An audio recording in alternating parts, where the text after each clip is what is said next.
We all know the Bugatti Chiron in its many different styles, and of course the Veyron that had come before it. But the previous chapter in Bugatti's history never went as planned, and that's where this car comes in, here at Selected Car Collection in Denmark. Meet the Bugatti that isn't actually a Bugatti. It wasn't built by Bugatti, and originally it didn't wear a Bugatti badge either. So what is it? That's what we're here to find out today with a first drive in the Dauer EB110 Super Sport.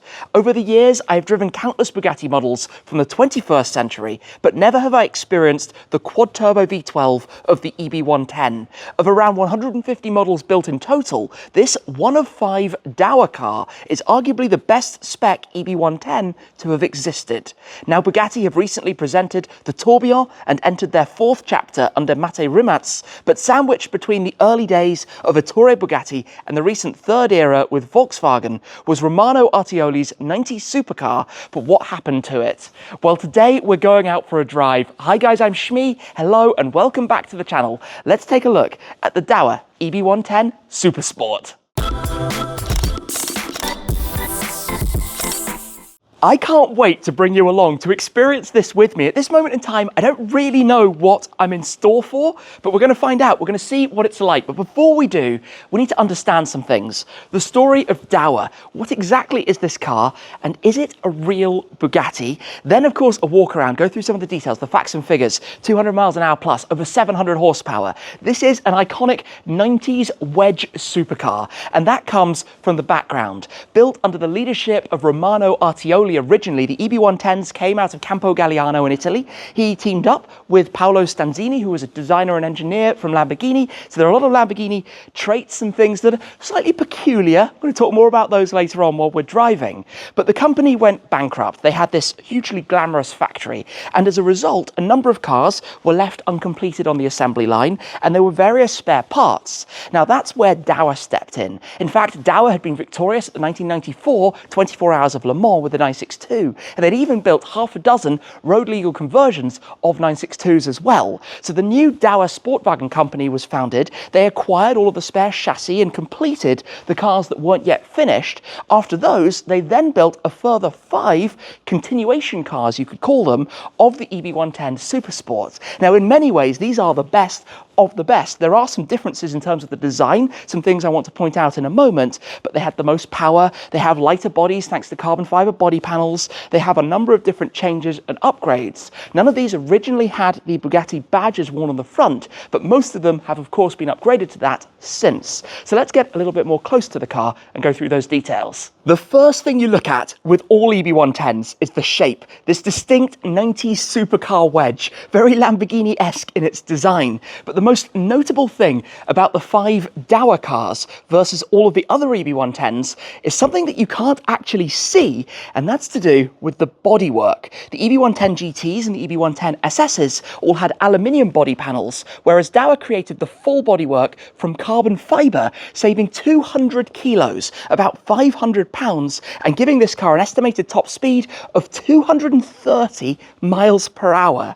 There are a few cues that you can spot visually. This line here would regularly be further down towards the nose, just above the horseshoe grille. For the Dauer cars, it's a little higher. The badge as well, also repositioned. As I mentioned, all of these originally had Dauer logos, but most have been replaced with the Bugatti crest since. Come round towards the side, we've got the lightweight 7-spoke wheels, a nod back to the Type 35s of Bugatti's first chapter back in the 1930s. This distinct design here as well, very unique to the car, recreated by Bugatti in the newer 110, which is a tribute, a nod back to this as well. In fact, the name 110 stands for 110 years since the birth of EB, Ettore Bugatti, back when the car was introduced. The engine back here is a 3.5 litre quad-turbo V12. In standard configuration, you'd have 650 horsepower. Combine it with the Rimac exhaust, an option, and also an ECU tune, and you're talking 705 horsepower from the EB110 by Dauer. A few changes also here with the rear wing. These additional end plates added versus the standard cars as well. You've got 2 fuel filler caps, one on either side of the car, 2 fuel tanks to obviously counter the drain that you're going to have when driving at very high speed with this car. But the looks, the design, the airflow management, these very straight lines across the front of the car, and I've also got to come and show you inside because the doors, of course, have some drama, some theatre. Pull the latch just down here, lift them up, scissor doors to reveal a very, very red interior everywhere you look. Manual gearbox, a lot of red leather, the bucket seats as well, the view through to the engine bay behind, and a cabin I'm about to be experiencing myself to get accustomed to what it's like driving inside here. Speedometer obviously flying well up over 400 kilometers an hour. Don't hold back, hey, because this is a very potent machine. So let's get it started up. Let's get ready to get this out and go experience the Dauer EB110 Super Sport.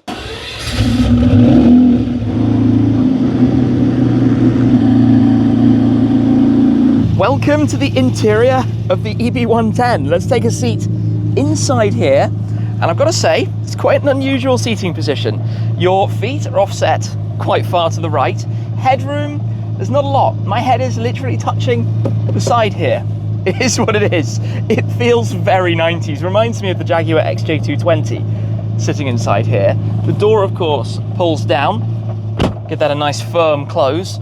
Your window switches are here. But basically, ready to go. Let's do it. First drive in the EB110. This is it then, park brake off. This is quite an unusual car. It's strange driving a car that I don't really have a preconception of what it should be like. Obviously we're talking a car that's 20 something years old now. These cars being built a little bit later than the original run of the early mid 90s. Inside initially, it feels very GT-esque. I probably expected something a little bit rawer.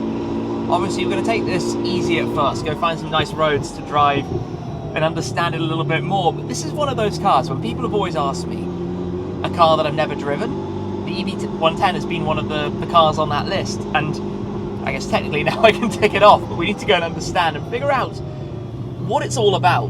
Like, where does this sit? Where is it in the lineup? What is it with this era of Bugatti? You know, back in the 90s, you had the likes of the XJ220, F40, F50, McLaren F1, some amazing cars that were available. It was a very standout time. And then you had all the oddball stuff like Vectors and what Lambo were up to.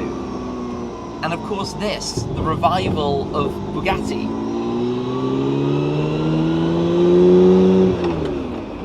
This is what I'd kind of heard a little bit of. At low RPMs, it's like a docile, low-powered thing, and it's when you get into the turbo band, quad turbos, that it starts to become a savage animal. So that's what we're going to find out. Go put my foot down somewhere, see what it's like. If you know anything about driving in Denmark, it is an interesting country, because if you get caught speeding excessively, or if you're accused of racing, they can impound the car, and the fine is that the car goes to public auction, and you have to buy it back at market value. So let's not do anything like that, but let's go and find some nice roads to actually enjoy this and to drive it and to find out what it's about. And I tell you what, like I just said, it's very GT-esque. I'm surprised at this low end of the rev range, how calm it is. I'm led to believe that once you get a little bit higher and the turbos start kicking in, it's going to become a different animal. But driving like this, it's actually really soft, it's really smooth, it's really, really calm, really easy to drive. It's maybe not the easiest clutch, but you certainly aren't massively lost in it. You know, you've got a decent view around you. I guess the very straight sides of the car mean that you've got good bit of visibility.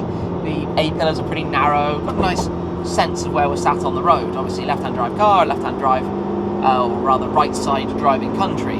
So at this point, I feel very comfortable in it, like really comfortable. Like I can just hop, go to the Autobahn and go find a 200-mile-an-hour stretch. Although, it's a couple of hours away. Kind of annoying. Anyway, here's what it is. Let's go find some nice twisties and open it up a little bit more.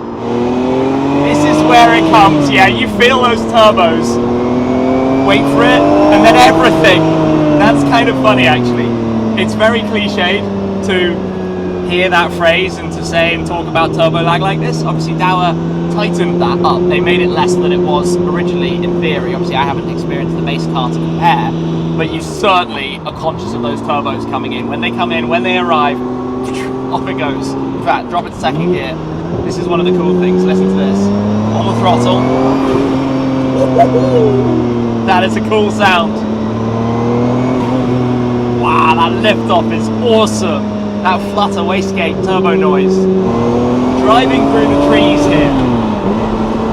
This is just really cool. It's a car of two characters, you know, because when you're driving gently, it's fairly docile, fairly easy. And then it comes to life. That's when it feels a little bit crazy. There's that reassurance of the four-wheel drive system. Yes, it makes the front steering feel quite significantly heavier than a rear-wheel drive equivalent from this era.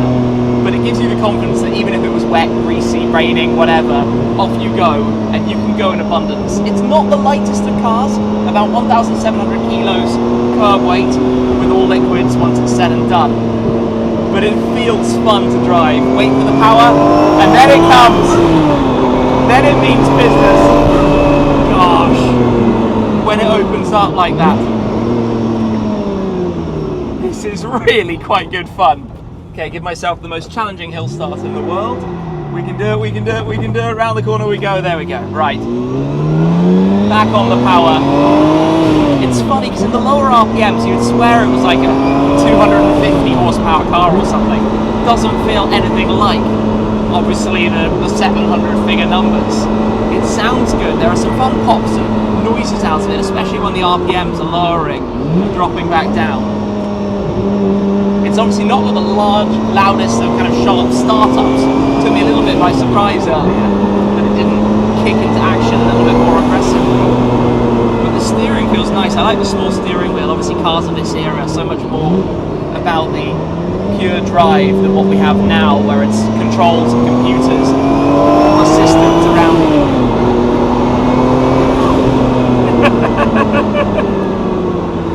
It's a fun feeling when it does that. You lift off and you get those flutters, the flurries and sounds all about you. But there, you're waiting for it, and then it comes in droves.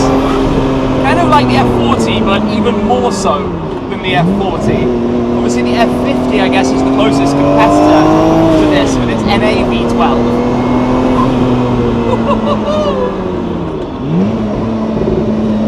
There we get some burbles from it. It feels like a bit of a workout. It's a challenge to drive. It's a technically difficult car, actually, to thread down the lanes, but that makes it interesting, that makes it exciting. And I remember when EB110s in general were about £500,000, I was talking with a friend and saying, you've absolutely got to invest in one of these. These cars are going to be the next to go up, because 90 Supercars have just been doing it like you wouldn't believe, and that was before the introduction of the 110 just predicting where all of this was going to go, right? That is quite the exciting spurt. It doesn't feel fast like a modern supercar feels. It's not the same, I think, even as a 700 horsepower modern car, which, to be honest, probably would weigh similar to this. This was a heavy thing. Yeah, you can save, I think, about 70 kilos if you take out the front drive, make it rear driven. But the advantages of front wheel drive, quicker off the line, 0 to 60 miles an hour, 100 kilometers an hour, 62 miles an hour in this. It's about 3.3 seconds, which for back in the 90s is really fast, like really, really quite a significant number. Obviously nowadays, your hot hatch can do that. It's funny, when it's 6,000 RPM, it just opens, and that's when you get the power. Off it goes, just ready to pounce. It also is actually quite a hard car to downshift. I guess with the turbos, it doesn't have that same very, very satisfying downshift blip that you'd get in an NA engined car, like the F50 or the McLaren F1, obviously. But when you get that feeling, and then those lift-off noises, it's really cool. It's really cool. I didn't really expect how cool it would be, to be honest. It's a very different driving experience. In some ways it does remind me of the XJ220 in the sense of being quite a lot of luxury and leather and really only coming to life once you start getting properly down on the power. But in other ways, I guess it is like a previous generation of the Veyron, right? It is what came first. Ridiculous performance, incredible acceleration in a car wearing the Bugatti badge, but still comfortable, usable, surprisingly usable. Apart from the craned neck, definitely feeling that a little bit. My straight head position would is impossible, let's say, because of this. And I'm not particularly tall. I'm like 5'10", 5'11", that's about 1m78, and yeah, not the best fitted inside here. Obviously you can move the seat forwards and backwards, but that's in a way part of the theatre, right? It's part of the feeling of what an exciting supercar should be. A little bit of impracticality makes it more exciting. Doesn't make sense at all, I know, but that is how supercars tend to work. That's certainly how the supercars of the 90s tended to work. It's all about just being flamboyant and exotic and different and showing your character through the car. This was, of course, Romano Artioli leading the team. That's what he did with it. And that's why I say this, because we have to go back to the debate about whether this is actually a Bugatti.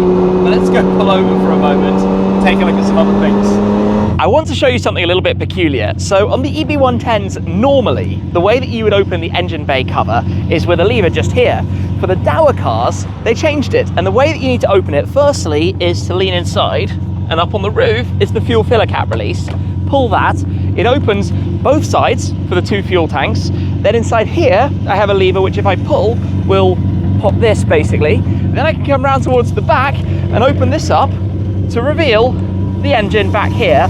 And we have a support to hold that up just inside there. Of course, burbling away. It does sound pretty nice when it's just grumbling like this, but that's quite the amusing process, because then to revert it and close it back down, you can see this is actually carbon fiber panels. It's quite a large panel, so it's not the lightest in the world, but drop that into place, come and close the fuel cap on this side, because obviously they open together with one, and then I'm going to give it a little bit of a blip, because why not while we're here, hey? Take a listen to this. I like that, the engine sounds clean. It has these nice pops from it as well. Very cool. Well, the sun is now out in force, would you believe it? The clouds have burnt away. And I tell you what, I've had a little bit more time just to get accustomed to this car, to get used to what it's about, to understand the drive and the style and the character. And it's fascinating me. It's a car that I feel like I need a lot more time to truly learn, to really get to the bottom of and understand what it's about. It's this fact that you have, I'm going to say nothing, and then you have everything. It goes from just this quite docile, gentle thing into a ferocious beast. It's not the craziest, scariest, fastest thing I've ever driven, because it's heavy, it's big, it's heavy. But when you do open the taps, when you do get your foot down and start moving, it just comes to life. It just feels a little bit more alive, a little bit more exciting. More of a sports car than I maybe expected from the very beginning. Those burbles, bangs.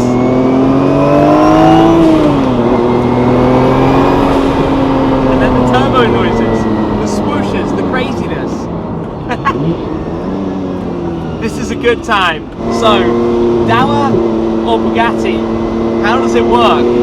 Is it the same? Like I say, I've not driven an EB110, but this feels like what I would expect a Bugatti to feel like.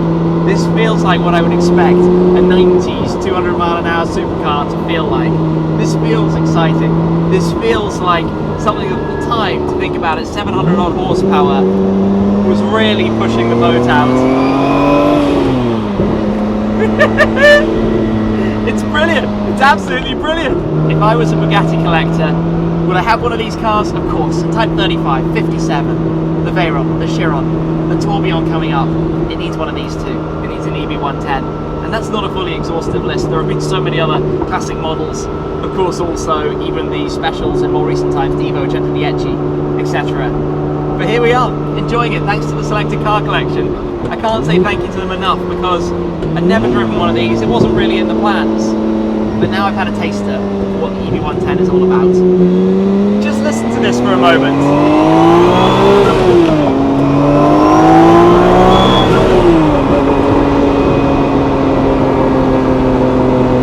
I say no more.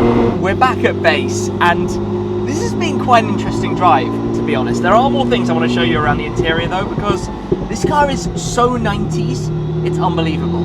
And there are some peculiar and unusual things about the inside of it as we pull back into the shade. It actually got really quite hot. We do have working AC in here, which is nice. There's older cars, you know, sometimes these things have started to pack up, not really working anymore. And the car has rewarded warming up. A little bit awkward at first when it was still cold. The gearbox was a tad on the, I'm going to say, clunky side, but it's now good. It's actually been a really quite rewarding drive. I like that. It's a good one.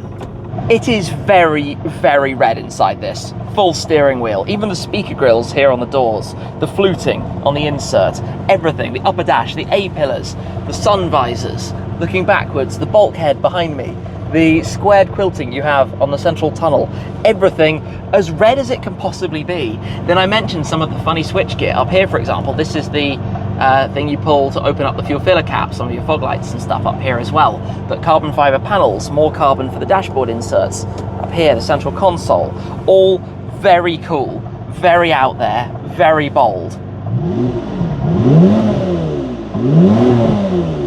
That's been quite the fun drive. So, do you know what? Time to switch it off.